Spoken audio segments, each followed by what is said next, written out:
the Central University of Haryana in India. Actually, we had two interviews prior to it for our December issue of the newsletter. One from Alex Kiaros, senior editor of Divi Decimal Classification, and another from Professor Uma Kanjila, Pro Vice Chancellor. So this is the third interview in series for the December issue. So we have our two students, Miss Sapna and Mr. Vishal, who will be interviewing with you. So we welcome you, and it's over to Vishal and Sapna. Thank you, sir. Okay. Thank you. Good morning, sir. I am Good Vishal, morning. Yes. a student of Master in Library and Information Science, Central University of Haryana. Now I invite Ms. Sapna to give a formal welcome address. Thank you, Vishal, and good morning, sir. I am Sapna, a PhD scholar. We feel privileged and honored to have you with us in today's interview session, sir. So, we extend our warm hearted greetings to you, sir. So, without taking much time, sir, you have a long and very successful career, and we would like to hear from you about your academic and professional journey. Sir, it's up to you. Thank you, sir. Okay. Um, let's say I came from a very different background than most of knowledge organization people because I'm actually an archivist. I work with archive for the last 20 years or so. But in my master's and PhD, I work on how we can see archival representation as something related to knowledge organization and information organization.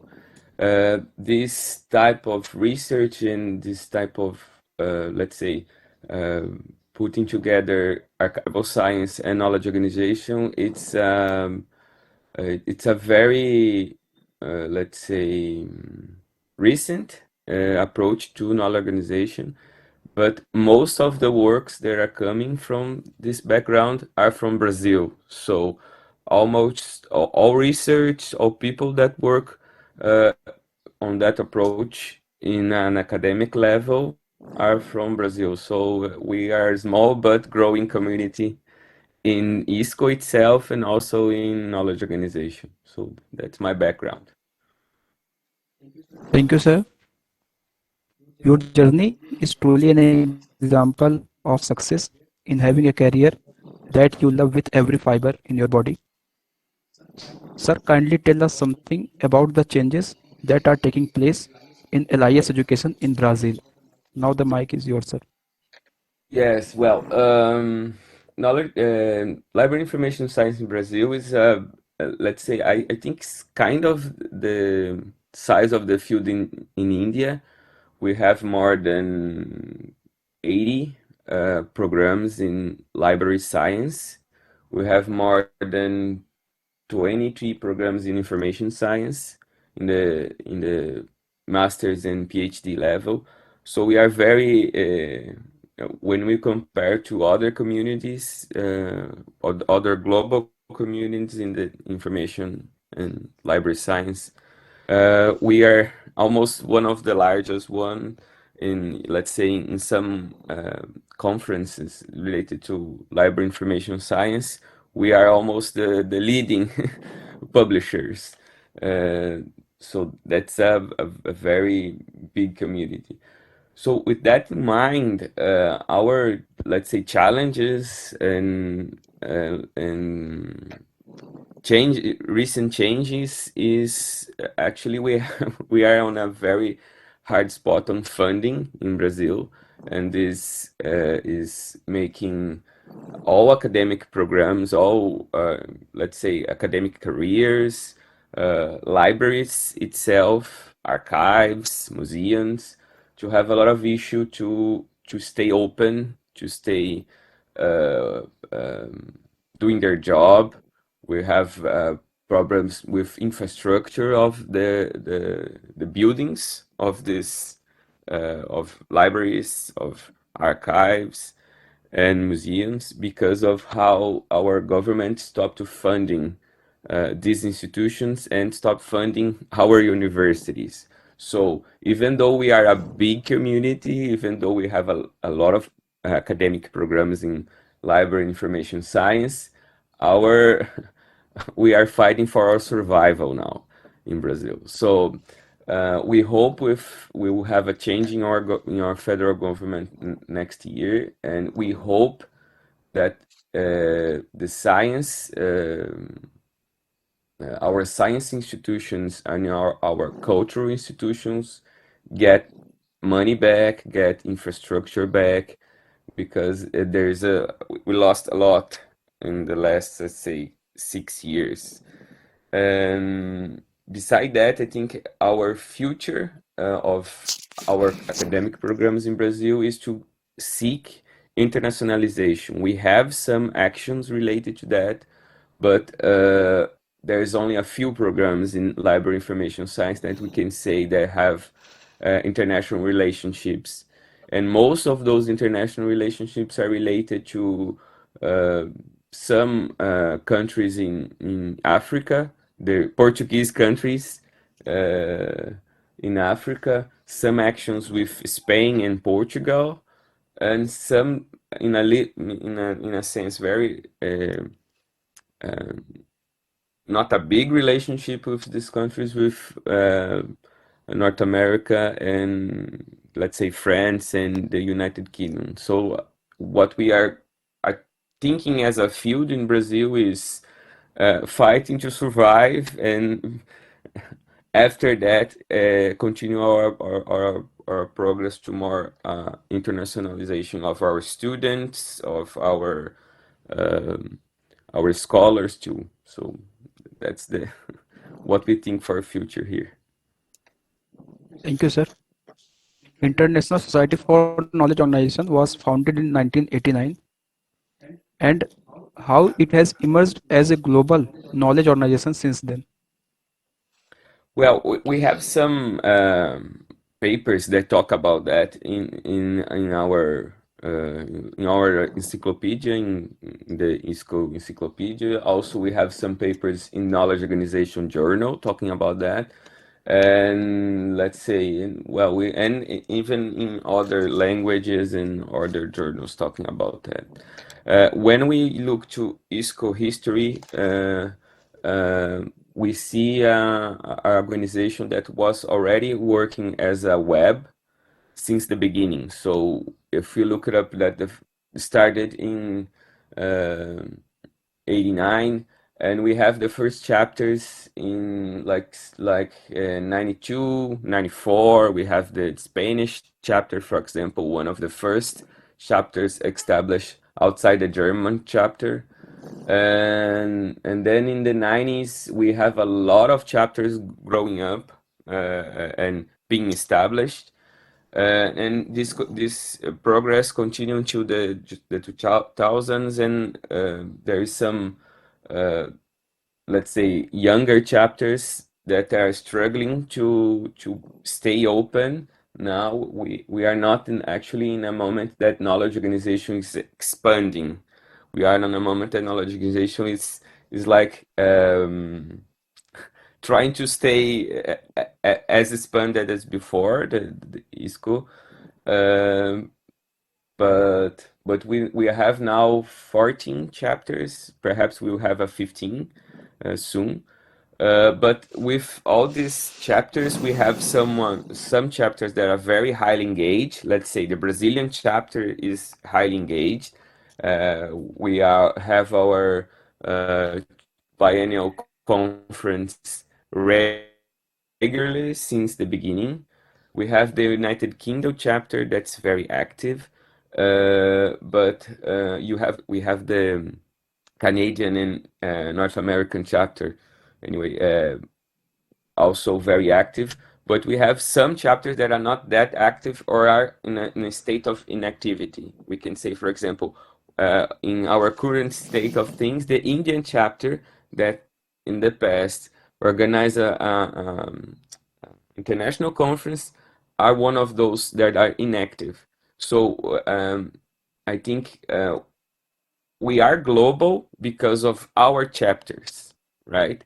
We are global because of a highly engaged community in knowledge organization. What we need is those chapters to be active, to have conferences, to host in the international conference. So I I think that's why we are global and why we are trying to stay as global as we are. Even though we are a small organization, that's a very important thing to say. We are very small. We never, let's say, in our good years, we have like 600 people, and now we have uh, kind of close to 500. Um so we are small. We have to realize that, but we are a very engaged community that works with knowledge organization across the globe. Thank you, sir. Sir, we would like to know how ISKO's mission and goals are addressing the requirements of Sustainable Development Goals 2030. Well, we had some chapters, and I think some of those discussions happened in the international conference. We have chapters, for example, that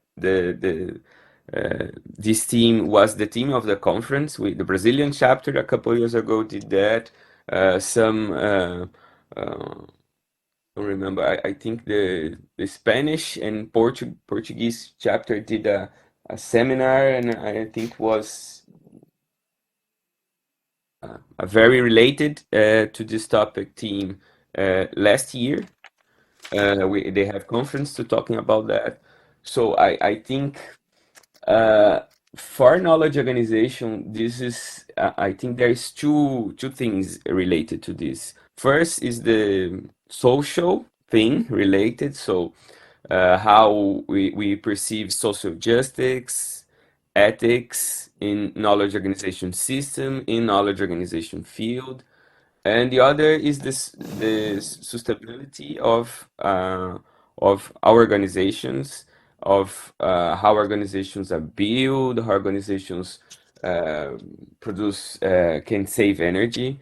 So I think, but the more, let's say, more profound issue for us is the social and justice uh, topic related to the agenda. So I think we need more democratic societies dealing with social injustice, and I think that's let's say that's a role that knowledge organization can play in this discussion. What we have now in let's say in ISKO, and when I say in ISKO, I say also in the field, it's more a discussion about this than actual actions, actions happening related to this agenda. So what I think is we need more, not only our organization or chapters, but also engaging with different academic society, different scientific society that are thinking about this. For example, for the next conference that will be held in China, we are trying to, the theme of the conference will be kind of related to this, but we will try to discuss some of that will be related to social justice too in some let's say axis. But what I think is we need to go further than only the discussion, more the action about this. Thank you, sir. What are the new dimensions of knowledge organization in the 21st century? Well, I think when we look to another organization as a field today, or let's say the last 20 years, we are talking about how we can catch up with the technological issues of uh, s- information systems being built. So I think in our current state of things, in the current state of knowledge organization, we are trying to have more people that come from technological backgrounds to work with knowledge organization, or people from knowledge organization starting to work in technological issues. For example, in artificial intelligence, in uh, knowledge organization systems. Uh, um, Another topic, ontologies, but in a, let's say, not in the traditional sense of ontologies, because we are discussing ontologies in knowledge organizations for a long time now, and the field of ontologies has way more people from technological backgrounds, information specialists, than information science, or even though knowledge organization. What we need now, even in ISKO, we are trying to have more people that work with technology, that work with complex systems, that work with artificial intelligence, to work with us, to write, to do research relating non-organization with these topics. So what I think is, as we move forward, we need more people working in this dimension, because they are not actually new. It's just that we have few people that working with this type of thing, and we need to have more people working with this. Thank you, sir. Sir, in your perspective, how Ranganathan's approaches to knowledge organization are relevant today? Well, I think when we talk about Ranganathan perspectives and Ranganathan, um, let's say, importance to knowledge organization, facets is the one thing, and that has been around the classification research group since the beginning. There's been around ISKO since the beginning. So I think when we look to his approaches and his way of doing classification, I think facets still relevant, and they are relevant perhaps in a different way now when we look up for, let's say, as I was saying before, artificial intelligence, or semantic relationships in knowledge organization systems. But as let's say, as a core whole for the development of knowledge organization systems, I think is still very present in our systems, and systems that are not present, that actually system that kind of doesn't work. For example, as I said before, I come from archival background, and we are, let's say, for the last 5 years or so, we have some national archives, and let's say the most federal level of archival institutions trying to work archival classification that, in the history of archival classification, are related to administrative and functional actions of administrative body, to look to these functions, to look to these, let's say, administrative domain through the lens of facets, and through facets have more, let's say, more less hierarchical system, or that the hierarchical system is part of the classification, not the only way of seeing this. So I think the facets discussion is still very present in the in ISKO, and is still very present in knowledge organization, and also in information science. Thank you, sir. What are the challenges and opportunities for knowledge organization in the present day time? Well, I think I think we already discussed a little bit about this, right? About Yes. Yes, the sir. challenge. You say Yeah, you say the challenge is, yes. I think the challenge is it's to stay alive, I guess, because as we grow old as a field, even in information science, I don't know if in India is like this, but I see this happening here in Brazil, and I see this happening in Europe too. Uh, our field is seen as a core of not of information science, or seen as a, let's say, uh, a more traditional way of doing research and working with library information science. So our challenge is to people see us through past that we are actually trying to have, let's say, our knowledge organization systems and the organization of knowledge in a very current and uh, current way of looking to this and doing research related to this. I think this is the big challenge, because if you look it up, for example, in our journal or journal of ISKO, Knowledge Organization, we have way more papers that are submitted related to knowledge management, and people realize that we are not doesn't realize that we are not knowledge managed. We have no relationship with knowledge management, and we keep receiving papers related to that. If you go for statistics about this, you say, for example, for every 5 papers we receive, two is not is knowledge management, not knowledge organization. So I think our challenging today is related to these tools, to people see what we do as research, to people know what we are doing, and how, let's say, how close we are to computer science, to artificial intelligence in our research. Thank you, sir.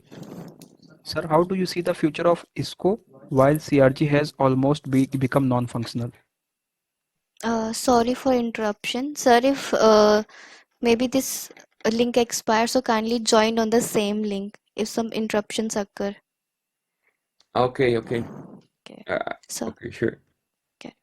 Well, I think the future of ISKO is probably, I think I'm already talk a little bit about this. I think the future ISKO is to have more people from a technological background, but that are engaged in how we see things and how we work with this, let's say, the construction of knowledge organization systems, the construction of thesaurus, the construction of ontologies, the construction of taxonomies. And I think with that in mind, I think, okay, we have some, let's say, this CRG is, let's say, they establish some, I will not try to use the word laws, but some, let's say, a frame, establish a frame for how we establish classifications, how we build classifications. But I think in current state of things, it's more a foundation than the way we are doing things, or the way we sh- should do these things. So I think that's probably the future of ISKO, and I think also the future of knowledge organization is to have be less a field of library information science and be a field more related to computing science and library information science. If you look at, for example, in ISKO, the the current members of the STAC community, that's the technical and scientific council of ISKO, we have we have a very different people with a very different background in very different regions of the world. We have, okay, a very, let's say, strong foot in library information science, but we have people from other fields, coming to knowledge organization and trying to through knowledge organization and through ISKO discuss uh, uh, classification systems, classification schemes, classification itself. So I think this is the way forward. Thank you, sir. It is said that leadership is the capacity to translate the vision into reality. Sir, being elected as ISKO president, how do you perceive the opportunity for the development of knowledge organization area during your tenure as a president? Well, let's say, as I said before, ISKO is a very small organization. We doesn't have that much of a power to change things. But as ISKO president, my job is very administrative, right? We have some, let's say, some things that want to update in our society. We want to update, for example, how we manage our members. We want to update our website for a more, let's say, recent design. We want to nurture some early development chapters that are current in a very early stages. We want to keep our chapters engaged and working. So I think that's a very important role for our organization to help our chapters to keep growing and to keep alive and breathing. And there is those things related to the society itself that we think we need to do. We need to change our management system in our membership. We need to change our website. We need to hire the profile of our conference and our journal. We came from a steady growth in the international conference and in the journal, but because of the pandemic, things kind of are very slow. For example, we hope for the next international conference we have way more attendees, way more papers being presented. In the perhaps uh, from next year on, we have more people submitting papers to our journal, even though we have a steady, let's say, flow of papers. Uh, the flow is not as large as was before the pandemic. So I think there's some things that we're trying to do, and a very important thing that as president I don't do anything by myself. We have 7 elected members of the board, and we have the ex officio members that are, for example, Birger Hjorland, that is responsible for our encyclopedia. Vanda Brothong, that is the editor-in-chief for Knowledge Organization. So we are a very, let's say, a very diverse group that are trying to make ISKO stay on track and grow and have more, let's say, more an up-to-date profile in those things. So I think that's the things that I'm on my agenda for the next 2 years. And one thing that isn't on my agenda, I'm in a very good position of doing this, is to, through archival science, have more researchers come to knowledge organization. I'm probably in the next year establishing some meetings with the International Archivals Council, and perhaps have a, a working group inside the council about knowledge organization that ISKO play a role inside this working group. As this happen in, let's say, IFLA and other organizations with people with knowledge organization backgrounds, bringing knowledge organization to the table. So I think if if this doesn't happen in my tenure, it will never happen again, because it's the first time someone from archival background comes to ISKO as president. Thank you, sir. How do you manage your present assignment of ISKO president along with your assignment at your university? Well, as a small non-profit organization, we doesn't we everything we do in ISKO is voluntary. Né?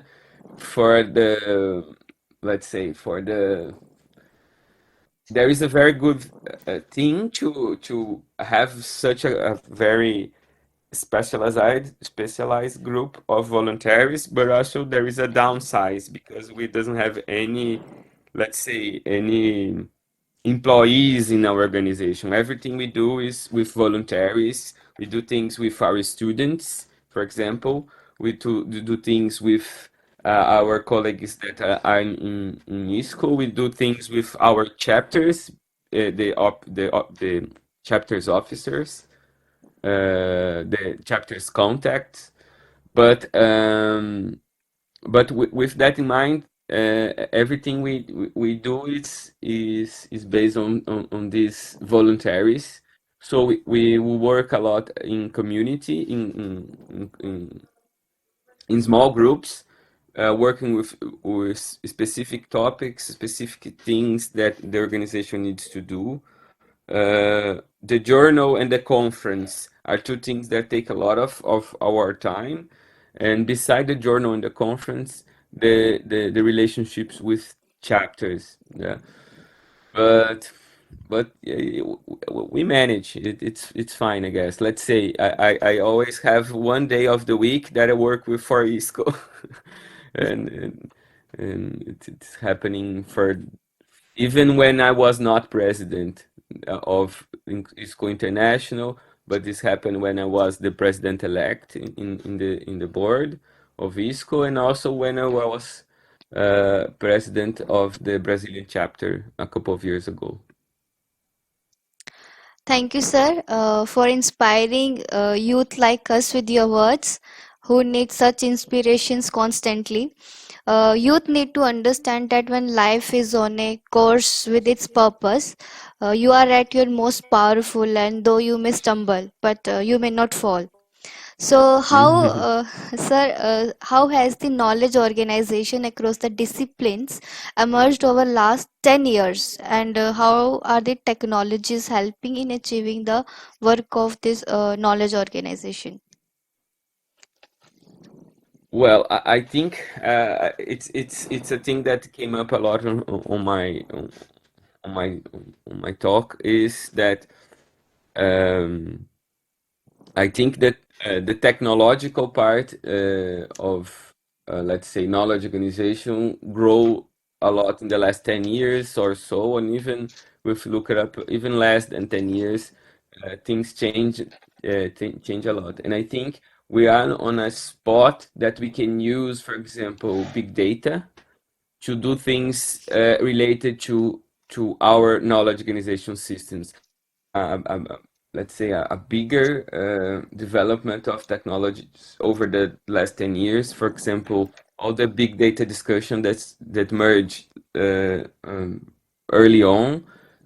We can have now, for example, things that we talk about in knowledge organization as theoretical, as let's say conceptual, they are not possible. So because of big data, because of dealing with large amounts of information and artificial intelligence helping us to deal with this large amount of data. And through that, for example, have more, let's say, a more intuitive uh, schemes of classification and more semantic based classification and systems, and less hierarchical systems, because and even how we perceive vocabulary control are different now because of big data, because of how we can look to data and information with artificial intelligence. And I think that's a very important challenge for knowledge organization, an important challenge that are not only for knowledge organization, but for the technological disciplines. And if you look up, for example, cognitive science that we talk a lot about in library information science since the 90s. I think now is kind of the time that we can merge these fields. And through these fields, and I think through knowledge organization, we have better systems, and those systems helping people to find information that it's reliable. But I think that's the big discussion we have now, that the information that we give access is reliable and accurate and truthful because of how things are, and because of social media too. And I think there is a lot of research that can be done relating social media with knowledge organization. There is some people working with this, but in a very early stages. Because what I find out, working knowledge organization over the years and being, let's say, leadership of knowledge organization over the years, that we are very traditional field, and looking to in that perspective, for example, things that are related to social media, things related to artificial intelligence, they are very important discussion or historical discussions. But we go to the actual practical things of this, we have very few people doing. So I think that's what we need to do. That's the background, what came with other disciplines, and I think we have to merge those fields and talk and try to come up with better solutions. Thank you, sir. Could you please let us know how ISKO encourages research and the development of knowledge organization system, promoting scientific events and publications? Well, I think we are having more, let's say, more a discussion about this in the international conference. We have more discussions about this in our journal. So I think this is the way we are, let's say, addressing those issues through research, through our scientific publication, also through our encyclopedia that have a very, let's say, there is a side of the encyclopedia that related to educational, or let's say core values of knowledge organization, but also there is a lot of papers that are discussing and talking about very current research that we are doing in the field. So I think these three initiatives, these three things in ISKO are trying to address this. Thank you, sir. We would like to thank you for inspiring us and imparting deep knowledge to us, and with your esteemed presence and giving your precious time to us. And on behalf of the head of the department and faculty, we convey deep regards and hearty thanks to you for being with us today, sir. We would like to thank you, our head of the department, Professor Dinesh Kumar Gupta, and other faculty members for their constant help and guidance that radiated a source of energy within us. We will ever remain grateful to you, sir. Thank you once again for your presence. Thank you, sir. Thank you. Thank you for inviting me, and Thank you, sir. Thank you very much. Thank you, sir. stay on track. Yes, sir. Yes, sir. Thank you. Thank you, sir. Bye. Bye, Bye. everyone. Bye, sir. Yes.